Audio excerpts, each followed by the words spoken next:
2. Metaphysics and the Mise en Scene.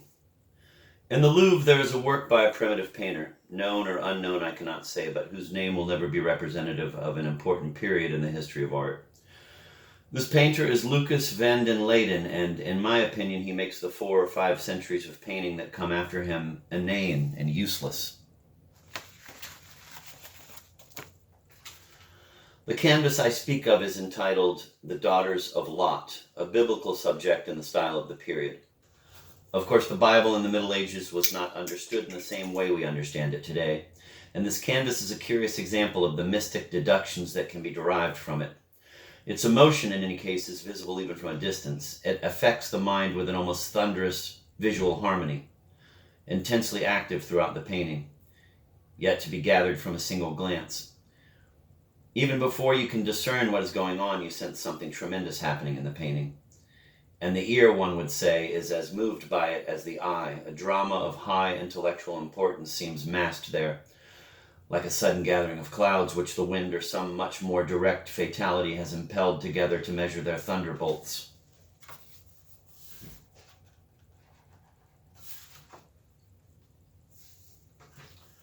The sky of the picture, in fact, is black and swollen.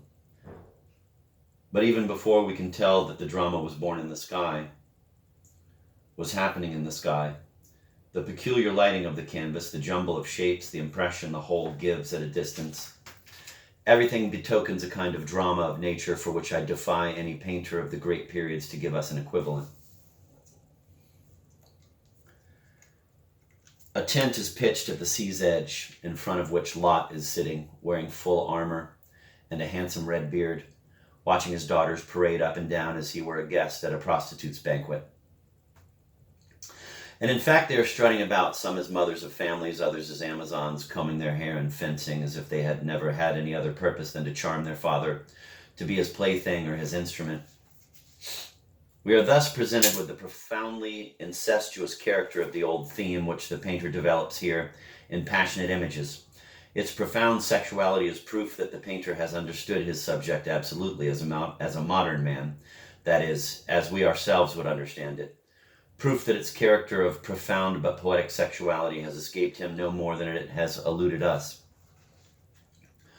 On the left of the picture and a little to the rear, a black tower rises to prodigious heights, supported at its base by a whole system of rocks, plants, zigzagging roads marked with milestones and dotted here and there with houses.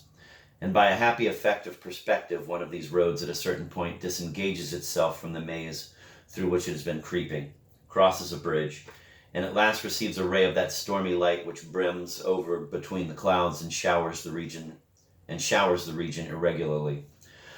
The sea in the background of the canvas is extremely high, at the same time extremely calm, considering the fiery skein that is boiling up in one corner of the sky.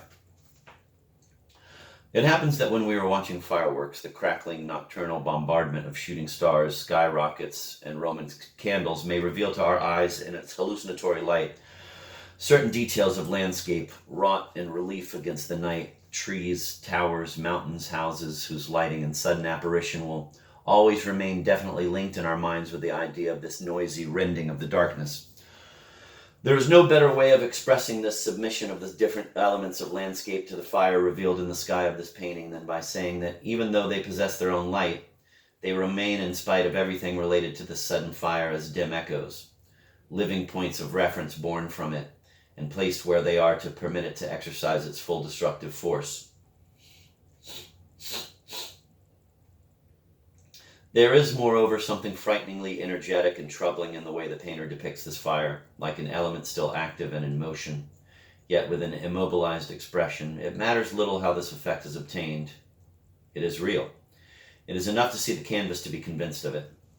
In any case, this fire, which no one will deny produces an impression of intelligence and malice, serves by its very violence as a counterbalance in the mind to the very heavy material stability of the rest of the painting. Between the sea and the sky, but towards the right and on the same level in perspective as the Black Tower, projects a thin spit of land crowned by a monastery in ruins. This spit of land, so close that it is visible from the shore where Lot's tent stands, reveals behind it an immense gulf in which an unprecedented naval disaster seems to have occurred. Vessels cut in two and not yet sunk lean upon the sea as upon crutches, strewing everywhere their uprooted masts and spars. It would be difficult to say why the impression of disaster, which is created by the sight of only one or two ships in pieces, is so complete. It seems as if the painter possessed certain secrets of linear harmony, certain means of making that harmony affect the brain directly, like a physical agent. In any case, this impression of intelligence prevailing in external nature, and especially in the manner of its representation, is apparent in several other details of the canvas. Witness, for example, the bridge as high as an 8-story house, standing out against the sea, across which people are filing, one after another, like ideas in Plato's cave. It would be untrue to claim that the ideas which emerge from this picture are clear. They are, however, of a grandeur that painting, which is merely painting, i.e. all painting for several centuries, has completely abandoned. We are not accustomed to it. In addition, Lot and his daughters suggest an idea concerning sexuality and reproduction, for Lot is seemingly placed there among his daughters to profit unfairly by them, like a drone. It is almost the only social idea that the painting contains. All the other ideas are metaphysical. I am sorry to use this word, but it is their name. And I shall even say that their poetic grandeur, their concrete efficacity upon us, is a result of their being metaphysical. Their spiritual profundity is inseparable from the formal and exterior harmony of the picture. There is again an idea of becoming which the various details of the landscape and the way they are painted, the way their planes and perspectives are blotted out or made to correspond, introduce into our minds with precisely the effect of a piece of music. There is another idea of fatality expressed less by the sudden apparition of this fire than by the solemn way in which all the forms are organized or disorganized beneath it. Some as if bent under a wind of irresistible panic, others immobile and almost ironic, all obeying a powerful intellectual harmony, which seems to be the exteriorization of the very spirit of nature. And there is an idea of chaos, an idea of the marvelous, an idea of equilibrium. There are even one or two concerning the impotence of speech, whose uselessness this supremely material and anarchic painting seems to demonstrate. I say in any case that this painting is what the theater should be, if it knew how to speak the language that belongs to it. And I ask this question: how does it happen that in the theater, at least in the theater as we know it in Europe, or better in the Occident, everything specifically theatrical, i.e. everything that cannot be expressed in speech, in words, or if you prefer, everything that is not contained in the dialogue, and the dialogue itself considered as a function of its possibilities for, quote, sound, end of quote, on the stage, as a function of the exigencies of this sonorization, is left in the background?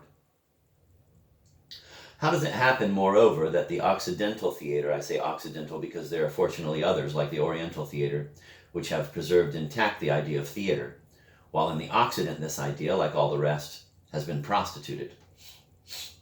How does it happen that the Occidental theater does not see theater under any other aspect than as a theater of dialogue? Dialogue, a thing written and spoken, does not belong specifically to the stage. It belongs to books, as is proved by the fact that in all handbooks of literary history, a place is reserved for the theater as a subordinate branch of the history of the spoken language. I say that the stage is a concrete physical place which asks to be filled and to be given its own concrete language to speak. I say that this concrete language, intended for the senses and independent of speech, has first to satisfy the senses, that there is a poetry of the senses as there is a poetry of language, and that this concrete physical language to which I refer is truly theatrical only to the degree that the thoughts it expresses are beyond the reach of the spoken language. I will be asked what these thoughts are which words cannot express, and which, far more than words, would find their ideal expression in the concrete physical language of the stage. I will answer this question a little later. What is essential now, it seems to me, is to determine what this physical language consists of, this solidified, materialized language by means of which theater is able to differentiate itself from speech. It consists of everything that occupies the stage, everything that can be manifested and expressed materially on a stage, and that is addressed first of all to the senses instead of being addressed primarily to the mind, as is the language of words. I am well aware that words too have possibilities as sound, different ways of being projected into space, which are called intonations. Furthermore, there would be a great deal to say about the concrete value of intonation in the theater, about this faculty words have of creating a music in their own right according to the way they are pronounced, independently of their concrete meaning, and even going counter to this meaning, of creating beneath language a subterranean current of impressions, correspondences, and analogies. But this theatrical consideration of language is already a subordinate aspect of language for the playwright, an accessory consideration of which, especially in our time, he takes no account in the construction of his plays. So let us pass on. This language created for the senses must from the outset be concerned with satisfying them. This does not prevent it from developing later its full intellectual effect on all possible levels and in every direction, but it permits the substitution, for the poetry of language, of a poetry in space which will be resolved in precisely the domain which does not belong strictly to words. Doubtless you would prefer, for a better understanding of what I mean, a few examples of this poetry in space capable of creating kinds of material images equivalent to word images. You will find these examples a little further on. This very difficult and complex poetry assumes many aspects, especially the aspects of all the means of expression utilizable on the stage, such as music, dance, plastic art, pantomime, mimicry, gesticulation, intonation, architecture, lighting, and scenery. To the degree that they prove capable of profiting from the immediate physical possibilities the stage offers them in order to substitute for fixed forms of art, living and intimidating forms by which the sense of old ceremonial magic can find a new reality in the theater, to the degree that they yield to what might be called the physical temptation of the stage. Each of these means has its own intrinsic poetry and a kind of ironic poetry as well, resulting from the way it combines with the other means of expression and the consequences of these combinations, of their reactions and their reciprocal destructions, are easy to perceive.